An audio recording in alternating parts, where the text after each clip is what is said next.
Ever since her introduction, the Black Wizard Faris has been an honest-to-God mystery. Her motives seem pretty clear-cut and simple, with just wanting destruction, to finish what Acnologia started before he was taken down by Natsu and the rest of the cast of Fairy Tail. But I think there's more to it. I think her wanting destruction is just the start, but her real main objective is probably something more. Something that fans would probably both love and hate if this was kind of the case, and that would probably be her true plan is to revive the Black Dragon of the Apocalypse, Acnologia. Yeah, you heard me right. I think that Faris' real goal in all of this, her creating of the demons, her getting Acnologia's arm and learning black magic, and even challenging Ignia, is all in the singular pursuit to revive Acnologia once more. And I'm going to get into my thoughts on this in just a second. But before we jump into things, don't forget to like, subscribe, and hit the notification bell for updates on future videos. Really helps and it shows you guys enjoy the content I make here on the channel and shows you want to see more. I also have a manga podcast where I talk about 9 manga from 3 different magazines with Papa Trafi, Yatogami, and Nox.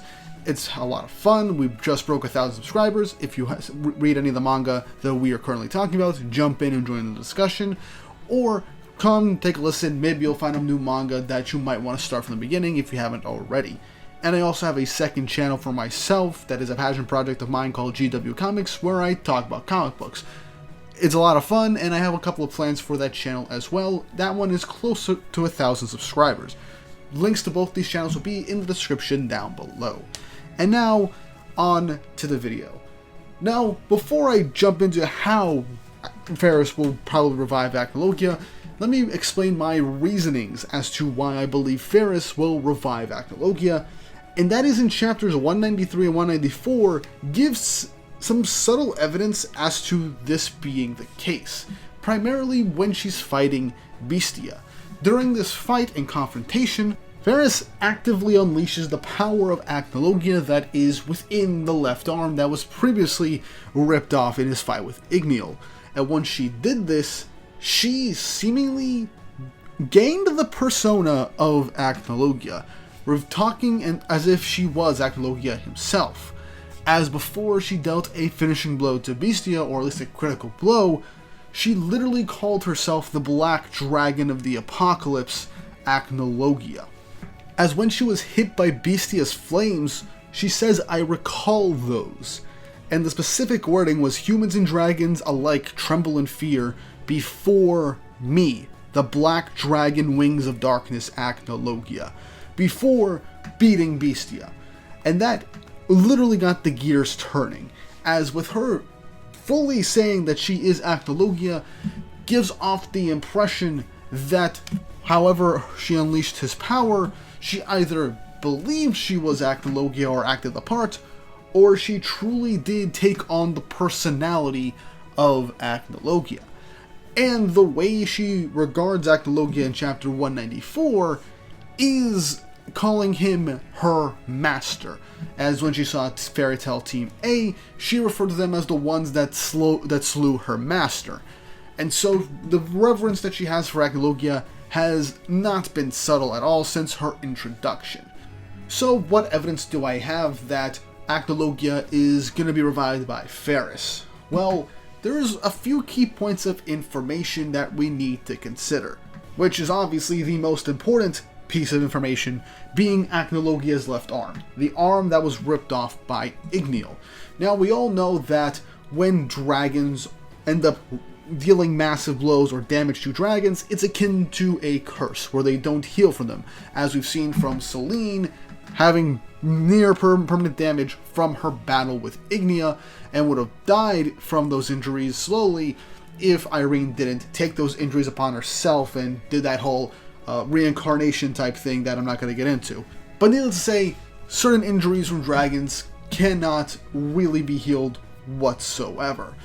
And I bring this up because Acnologia's left arm still had his magic, his power within it, as Faris stated when she said she found it after the Battle of Tartarus and began to study it and most likely turned it into a gauntlet to implant in place of her own left arm.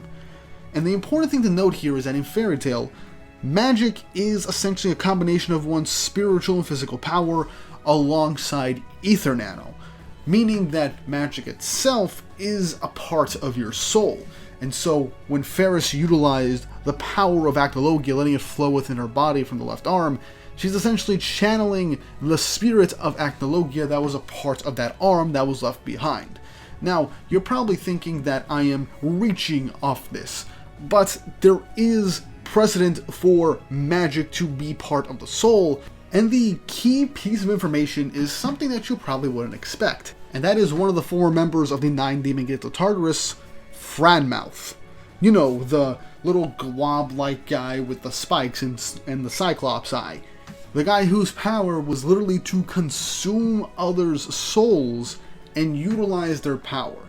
Now, in that arc, we saw how he was able to absorb the celestial spirits, since they are literally living souls, essentially, with magic power. But we also saw this as he was actually able to eat the magic of Natsu, saying that magic is part of the soul, thus allowing him to absorb that and use Natsu's actual Fire Dragon Slayer magic. Even goes a step further, as he actually absorbed the soul of Hades, Master of Grimoire Heart, and was able to utilize his magic power, even had access to his memories. And so, if we take that into account, yes, him absorbing souls was part of the curse. This gives important pieces of information, as well as the whole lore of the true origin of magic being love and everything. Magic is intrinsically tied to the soul, and if someone can absorb that particular magic, they can essentially channel the soul that is left from that magic. And since dragons, when they leave damage on other dragons, it essentially cannot truly heal, and since Acnologia's left arm still had his magic power still left within it for the foreseeable future, that essentially means that when Igneo ripped off Acnologia's arm, he also ripped off a piece of Acnologia's magic power that was a part of that arm. And by doing so, Faris essentially had a piece of Acnologia's soul left on the mortal plane. Not with any real ego, just the power itself within the arm. And over the years, after studying black magic and doing whatever she could to create her new gauntlet arm, realized that by doing this, the soul of Acnologia dwelled within the arm, and when she channeled that power through the black magic that she has, the black magic that she used to create life for her demons, it was able to channel through her body and allowed Acnologia's persona to essentially manifest, if only temporarily, in order to fully utilize his strength. In the way Faris talks about Acnologia, and how in her final bout against Bestia, after unleashing Acnologia's power, referred to herself as Acnologia, the pieces start to fall into place, especially considering that magic is a part of the soul. Meaning that Faris is essentially a pseudo-Acnologia avatar for the Tartarus section of Acnologia's soul to dwell within. The one before all the additional power boosts over the 1-year time skip and the rift, and without any real change or admission of defeat from Natsu during the Dragon Slayer's fight at the end of the mainline series. This is more so of the Acnologia we saw in Tartarus, still essentially quote-unquote alive in that arm within Faris. Now you're probably asking, okay, so Acnologia's soul is technically still within that arm. What makes you think Faris is going to use that to fully revive him, or even not just use the power for bursts in order to kill the dragon gods? Well, honestly, she created life. These demons from the books of Faris all have different types of black magic with their own specific rules and abilities. But the key note is that one of these demons is essentially a revived human, Zero. And Zero was revived using black magic. Now obviously the whole thing with Nirvana basically made him someone not as human, so it probably made the transition easier. But the fact of the matter is, she still technically managed to bring someone back to life as a demon. So what if she can use this as a stepping stone to take the soul within her left arm, within Acnologia's left arm, and potentially use her body and the black magic to fully remanifest Acnologia from that section of his soul within the world. Fully revive at least Tartarus era Acnologia within the world, using her knowledge of black magic and the soul that dwells within her with his power. But I believe that was probably the long-term plan after getting his arm implanted onto her.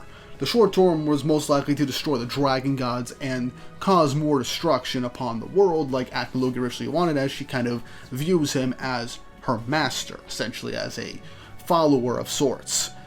But what happened right now in the manga might make these plans accelerate, because despite having all this power of Acnologia and black magic, with experience bringing essentially someone pseudo from death to life using the corpse that he had, I think Ignea's plan might bite him in the ass, because in the recent chapter it was shown that the true Dragon Slayer Lacrima was within Alderaan, and the full magic circuits that were created from Doggermog, those roots that made this grand spell to turn this entire continent to dragons, was complete. It was even affecting the main cast, save for Faris, maybe because she was still in the air and not on the ground. Either that or Acnologia's left arm was literally negating the dragonization power. But this could be her one true chance. An insane amount of magic power is connected throughout the continent. It is turning people into dragons. It's culminated into one spot. She already has the pieces that she needs. Perhaps the real thing that she was missing was a substantial amount of magic power.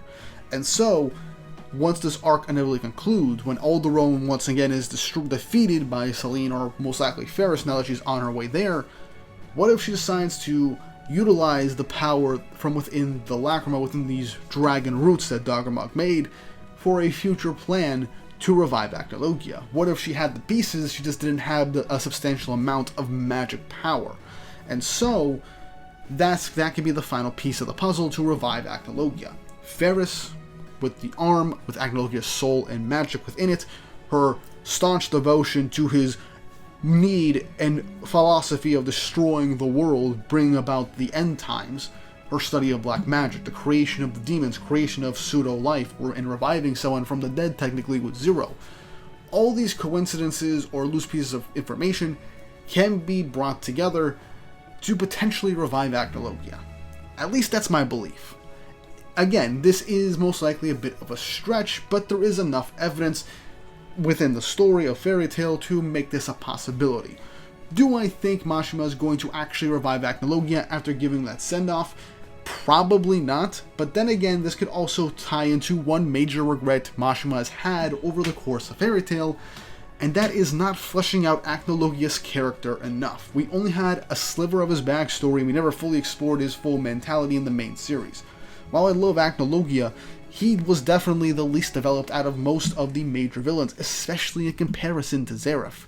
So if we use Faris as a stepping stone to revive Acnologia, perhaps that could be Mashima's chance to essentially revisit the character in a much more complete way, fill out his backstory and his full development so we can properly understand Acnologia as a character. Kind of similar to what he did with Irene in 100 Years Quest, which kind of made the decisions that were made in the end of Fairy Tail that were poorly executed, in my opinion, feel a lot more complete. And that's why I really think Faris could potentially be reviving Acnologia, because it can be Mashima's way to truly finish off the character of Acnologia and fleshing him out the way he really wanted to. But hey, that's just a theory, that's my thoughts. What do you guys think of this? How do you feel about the evidence that I presented, even if it is relatively circumstantial? Let me know in the comment section down below, and if there's any other pieces of information that you think within the story can attest to Faris wanting to revive Acnologia. And what's more, if you haven't already, like, subscribe, and hit the notification bell for updates on future videos. Really helps, and it shows you guys enjoy the content I make here on the channel, and shows you want to see more. With all that said and done, I hope you all have an awesome day.